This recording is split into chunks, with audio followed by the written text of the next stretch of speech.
President Trump and Vice President J.D. Vance meeting with Republican leaders at the White House for an extended meeting focused on the president's biggest priorities and how to pass them.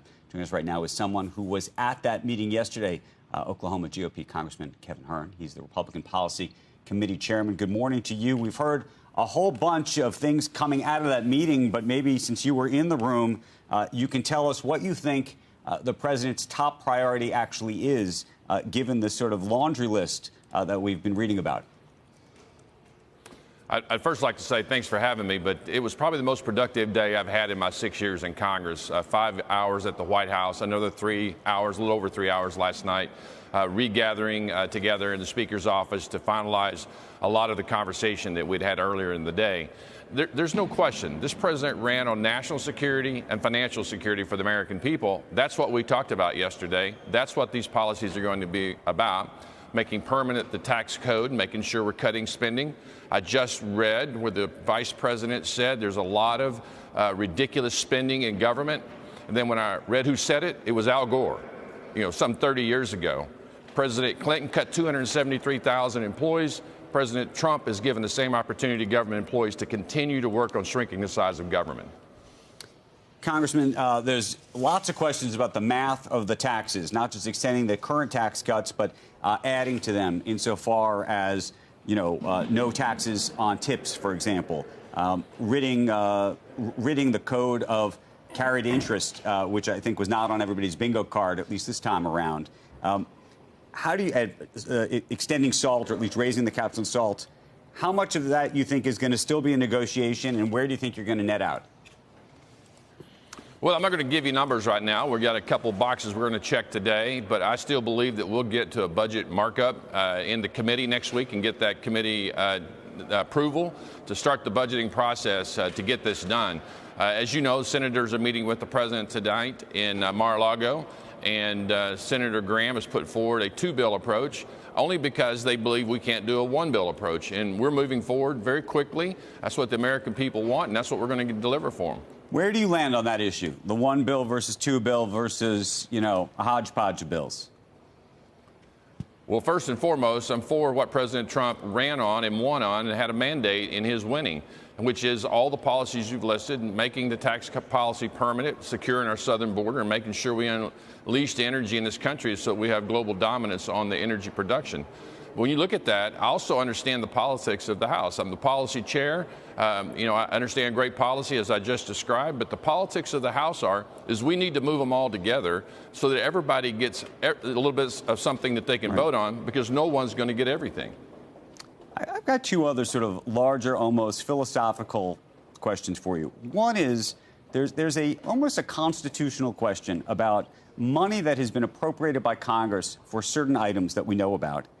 And whether you think that the president and the administration can unilaterally spend less, whether they have the choice to freeze those funds if they so choose. Where do you land on that particular issue? Well, where I land on, yes, we appropriate them to an agency, and it's gotten out of control over the last 40 years. But certainly what the president and the vice president, his team is doing is seeing, are we using those efficiently? Are they going out and they're not being fraudulently spent? That's what you've been seeing happen. He hasn't said he's going to make it permanently stop. He's going to redirect. He's going to consolidate programs so that we make sure we're using the taxpayer money for the American people in an appropriate way. I don't think you're going to find any American person that's going to say that duplicative spending is okay.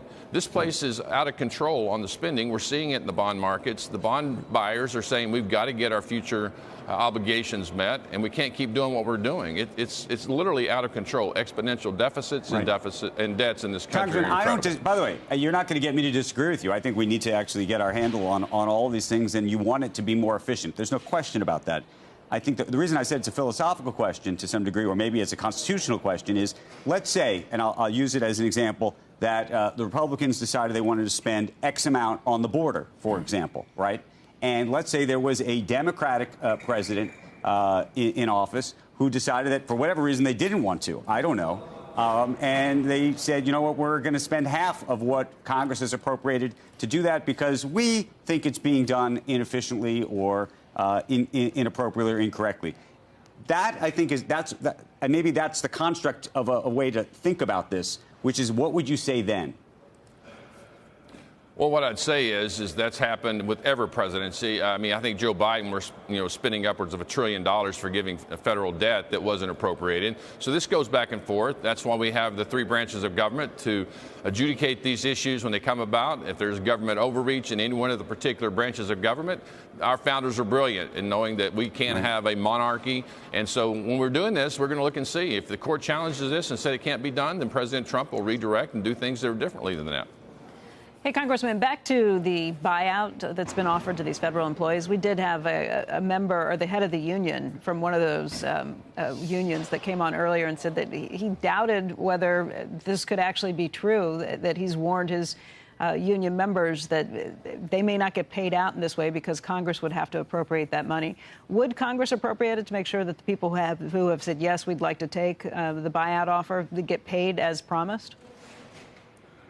What Congress would do, they'd meet the appropriation requests that have been put forth by the respective agencies. They always have, and they always will.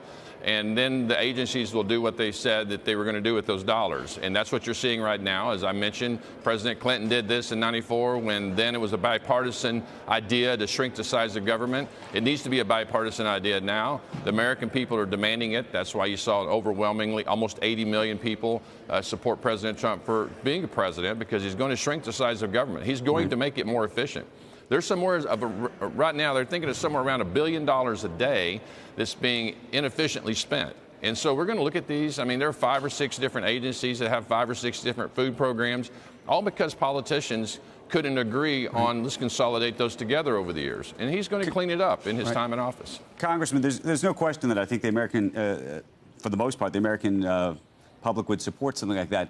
One question, though, is about efficiency and how money is used. And I was talking to Becky earlier. We were talking about the PPP loans during the pandemic. And the truth is that it was very helpful in that moment, of course. And Stephen Mnuchin, who was the Treasury Secretary at the time, said, you know what, there's going to be some waste, fraud, and abuse in that moment. But given the speed with which we're moving, we're willing to accept that inefficiency, if you will, meaning we're going to overspend in some cases.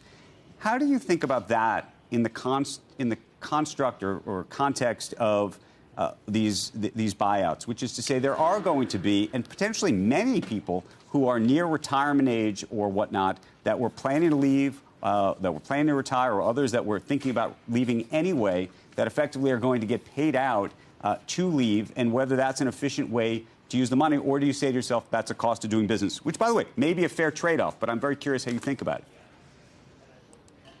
Well, the alternative is you have no way of letting people go to shrink the size of government.